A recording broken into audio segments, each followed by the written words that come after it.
Untuk kesekian kalinya Prabowo bertemu dengan Gibran Rakabuming Raka. Apa makna pertemuan kali ini malam nanti? Kami bahas bersama anggota DPR fraksi PDI Perjuangan Arya Bima, Ketua DPC Partai Gerindra Solo Ardianto Kuswinarno, dan Direktur Eksekutif Indikator Politik Indonesia Burhanuddin Muhtadi. Sore Bapak-Bapak. Sore. Selamat sore. Iya, Pak Ardi, kalau terakhir Pak Prabowo bertemu dengan Mas Kaisang ini di Solo pada saat Lebaran. Nah, kalau kali ini siapa yang pertama kali ngajak ketemu duluan, Mas Gibran atau Pak Prabowo? Ya, sebelumnya selamat sore untuk pemirsa TV Kompas TV. Gini Mbak, untuk di acara nanti malam itu memang sudah diagendakan beliaunya, Pak Prabowo. Sebenarnya ada agenda besok untuk ke Pacitan. Jadi ini semacam roadshow beliau dari Pekalongan ke Semarang, terus transit menginap di Solo, terus untuk ketemu Mas Gibran pada nanti malam, besok lagi terbang ke Pacitan. Begitu. Oke, jadi termasuk dalam agenda ya. Tapi kalau kali ini alasan pertemuan antara Pak Prabowo dengan Mas Gibran apa sih, Pak Ardi? Ya, pertemuannya kan untuk pertama juga untuk konsolidasi. Untuk pertemuan kan beliau berdua sudah sangat akrab kayak anak sama Konsolidasi apa nih Pak Ardi? untuk pertemuan mungkin membicarakan masalah hal-hal yang memang harus kita bicarakan lebih dalam lagi mungkin. Misalnya? Yang mengenai perkembangan politik, Bapak kan sering ngobrol-ngobrol dengan beliaunya Mas Gibran tentang kota Solo bagaimana. Ini yang sangat menarik. Beliaunya ini dengan Mas Gibran untuk membicarakan kota Solo ini menarik, Mbak, Mas, untuk Bapak Prabowo. Oke, kalau PDIP sendiri, Pak Bima, ini ngelihatnya gimana sih? Kenapa belakangan atau mungkin hampir 1 tahun yang lalu ya, Pak Prabowo dan Mas Kaisang ini sering banget ketemu? Atau Mas Gibran sering banget ketemu? Ya tadi jarak hubungan, kadar hubungan itu tidak bisa dilepaskan bahwa Pak Prabowo adalah pembantu presiden ya, yang membantu banyak hal kinerja Pak Jokowi, dan kehebatan dari Mas Wali Kota Gibran ini adalah mampu menavigasikan kadar hubungan dan jarak hubungan dengan seluruh pembantu bapaknya di menteri-menteri yang selalu ada di Solo. Dan itu hampir semua ya, mulai Muhaimin Iskandar juga sering hadir, Mas Golkar, ketua Golkar juga hadir, ketua partai yang lain hadir. Dia menjadi sesuatu putra presiden, yang wali kota Solo, yang sekarang Solo juga menjadi epicentrum ekonomi, kuliner, yang hampir semua pengen dekat dengan Gibran, dan dia sangat smart, wise untuk menerima banyak tamu. Jadi saya melihat bahwa ada komunikasi politik yang gaya milenial tentang sikap dia sebagai kader partai, wali kota. Saya tetap yakin dia tegak lurus dengan keputusan partai. Tapi bagaimana menavigasikan posisi sebagai putra presiden, sebagai wali kota, dia sangat smart dan teduh. Ketemu Pak Erlangga, bahkan kemarin sempat dia ngomong bahwa saya respect dan kagum dengan Ibas. Ini ada suatu lompatan-lompatan yang tidak terbiasa dengan gaya-gaya politik angkatan saya dan angkatan Pak Prabowo. Tapi Pak Bima, apa nggak terganggu nih PDIP dengan keakraban yang sedang dibangun oleh Pak Prabowo dan juga keluarga dari Pak Jokowi, termasuk Mas Wali? Saya kenal betul Mas Wali ya. Kemarin 2 minggu yang lalu saya ngobrol sama saya hampir 1 jam lebih ya, berdua. Dan cerita banyak, dia orang yang punya kemampuan mendengarkan dengan pertanyaan-pertanyaan mengenai persoalan politis, ideologis, sampai persoalan-persoalan menyangkut kebudayaan, menyangkut kesenian, juga pengembangan Solo ke depan. Saya tidak melihat pertemuan itu dikalkulasi terlalu politis. Mungkin juga Pak Prabowo juga ingin hanya ditemani melihat kota Solo di waktu malam dengan berbagai kuliner yang ada. Bahwa tidak salah dalam situasi sekarang Mas Burhanuddin atau pengamat-pengamat itu mengkalkulasi adanya kerjasama yang lebih intens dalam pencalonan Pak Prabowo. Namanya tahun politik. Jadi saya melihat sah-sah saja. Tetapi kalau saya mengerti Mas Wali ini memang ada style politik, ada gaya politik yang memang ala milenial dengan berbagai informasi yang ada dan menavigasikan untuk dekat, untuk jauh. Ini tidak seperti yang zaman-zaman saya lah. Oke, jadi artinya ini hanya pertemuan biasa-biasa aja kok ya gitu, Pak Bima ya maksudnya ya. Oke, Ya, kalau gitu. lucu kalau sampai dia ke Solo, Pak Prabowo dan tidak ketemu sama Mas Wali, Mas Gibran, itu malah lucu. Dan pertemuan itu dan dia menikmati nanti mensosnya, kemudian media mengomentari apa, dan dia akan juga memberikan respon dengan cara yang lebih milenial. Oke, kalau PDIP nganggapnya biasa aja, Mas Burhan. Kalau yang ditangkap dari publik sendiri, ini apa sih manuver apa yang sedang dimainkan nih, baik dari Pak Prabowo maupun juga Mas Wali Kota? Iya, begini, tentu Mas Arya Bima atau kawan dari Gerindra punya banyak dalih ya untuk mengatakan pertemuan itu sekedar upaya untuk menikmati Solo yang indah. Tetapi buat publik itu mudah sekali untuk menafsirkan dari sisi lain mengapa pertemuan itu terjadi di Solo dan terjadi sekarang. Dalam pengertian menjelang tahun politik yang makin menghangat tahun depan. Pasti ada makna lain di luar dari menikmati nasi apa namanya yang enak itu di Solo itu. Nasi liwet. Nasi liwet. Pasti dari sekedar itu pasti. Nah, pertanyaannya apa yang mungkin menjadi bahan pembicaraan di luar dari nikmatnya nasi liwet di Solo? Dugaan saya ya tidak bisa lepas dari pertarungan jelang 2024. Karena sekarang ini kalau kita lihat data survei ya, dulu banyak pihak yang mengatakan 2024 itu pertarungan antara Ganjar versus Anies. Istilahnya itu El Clasico antara dua tokoh ini. Tetapi survei belakangan justru menunjukkan sebaliknya. 2024 bukan big match antara Ganjar versus Anies, tapi Ganjar versus Prabowo. Dan cara buat Pak Prabowo untuk bisa menaikkan posisi tawar elektoralnya adalah dengan menarik dukungan dari pemilih Pak Jokowi. Nah, itu kalau kita lihat survei yang terakhir menunjukkan peningkatan dukungan dari pemilih Jokowi yang mulai mengalir ke Pak Prabowo, tidak lagi didominasi oleh Mas Ganjar.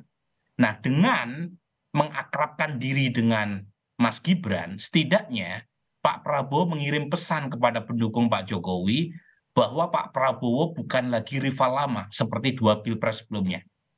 Nah, ini tafsir yang pertama. Tafsir yang kedua, bagaimanapun muncul spekulasi yang mulai ramai di media sosial berkaitan dengan upaya untuk membuat atau melihat kemungkinan cawapres Pak Prabowo selain nama-nama yang sudah muncul. Kan nama-nama yang muncul misalnya Muhaimin Iskandar, Erick Thohir. Maksudnya cawapresnya mungkin saja Mas Wali Kota, Mas Kaisang. Nah, itu poin saya.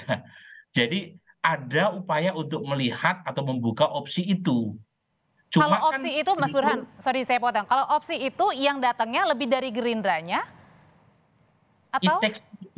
It takes two to tango. Untuk berdansa tango itu butuh dua pihak, Audrey. Nggak mungkin dari salah satunya. Nah, poin saya begini. Masih ada aturan yang membuat potensi menjodohkan Pak Prabowo dengan Gibran itu bisa terjadi. Apa itu? Undang-undang yang melarang mereka yang berusia di bawah 40 tahun. Itu ada aturannya itu. Jadi capres-cawapres itu sekurang-kurangnya 40 tahun. Nah, kalau kita kaitkan dengan uji materi yang dilakukan oleh PSI, jangan-jangan ada kaitannya. Dan sekarang kan ada uji materi di MK untuk tanda kutip ya, menganulir syarat minimum 40 tahun. Diubah dari sekurang-kurangnya 40 tahun menjadi 35 tahun. Masih berlangsung. Tetapi kalau misalnya uji materi itu ditolak oleh MK, ya tentu tidak terbuka lagi potensi untuk menjodohkan Pak Prabowo dengan Gibran. Tetapi sepertinya testing the water kan tetap dilakukan. Oke. Nah, kira-kira begitu. Oke, kalau gitu saya langsung nanya ke Gerindranya ya, Ketua DPC Solo. Pak Ardi, kalau gitu betul nggak sih kalau saat ini yang sedang dilakukan oleh Pak Prabowo dan teman-teman dari Gerindra adalah sedang menjajaki mungkin kalau misalnya Mas Wali Kota, Mas Gibran ini menjadi pendamping bacawa presnya Pak Prabowo? Semua itu punya kemungkinan. Yang namanya politik itu kan dinamis. Apa yang dikatakan Bang Burhanuddin tadi juga ada masuknya apa disampaikan semuanya. Namun kan ini kan tahun politik sekali lagi. Kalau kemarin-kemarin beliau ngajak Mas Gibran naik kuda, tidak ada pembicaraan ke sana. Tapi kali udah mulai tahun politik, pembicaraan-pembicaraan itu wajar lah kalau mulai harus sedikit ke sana sedikit ini bisa menarik perhatian di mata masyarakat, di mata dunia politik. Mas Burhanuddin itu sudah sangat cerdas sekali penyampaiannya. Ini sudah ada dari PSI, ada gugatan dari itu sudah ada. Tapi sekali lagi saya garis bawahi yang jelas untuk pertemuan pada malam hari ini antara ketua umum kami, dewan pembina kami dengan Mas Gibran itu pembicaraan yang santai-santai aja. Tapi Pak Ardi, Ya, Pak Ardi, mungkin kenapa tadi juga Mas Burhan begitu mengamatinya seperti itu, karena kan begini, bagi kaum yang muda agak jarang ya kalau misalnya biasanya kan kaum muda duluan yang pasti yang sering berdatang kepada orang yang lebih dituakan begitu. Ya kan, kalau ini kan sebaliknya gitu. ya karena memang untuk Mas Gibran ini kan suatu magnet yang ada di kota Solo. Suatu magnet dia semacam mutiara lah di Indonesia ini saat ini. Kita harus mengakui suka dan tidak suka memang Mas Gibran ini begitu muncul menjadi wali kota, begitu kiprahnya sangat diakui, kemajuan diakui ini membuat warga kota Solo ini ketika Bapak sering berkunjung ke Solo, sering ngobrol dengan Mas Gibran, terakhir kemarin pertemuan ketika itu juga sudah sangat menarik. Ya.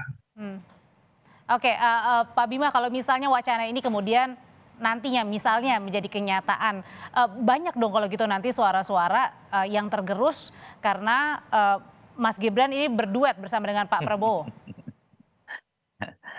Mungkin nggak itu terjadi? Saya itu tahu gaya politik Solo ya. Memang gaya politik Solo itu ya secara prinsip, mana yang prinsip, mana yang tidak prinsip, itu jelas. Kemudian teguh dalam prinsip dan luwes di dalam penampilan gaya Solo ini memang cukup mengecohkan kalau dianalisa dengan situasi-situasi konteks dan konteks saat ini. Saya yakin bahwa pertemuan Pak Prabowo dan Mas Wali Kota Gibran ini adalah sesuatu yang tidak terlalu bisa dimaknai terlalu besar atau terlalu jauh. Kalau tadi pertanyaannya apakah mungkin Pak Prabowo berpasangan dengan Mas Wali atau Gibran, namanya politik itu kemungkinan itu ya pasti ada. Tapi seberapa besar kemungkinan itu yang menurut saya apa ya, DNA-nya, darahnya Pak Jokowi.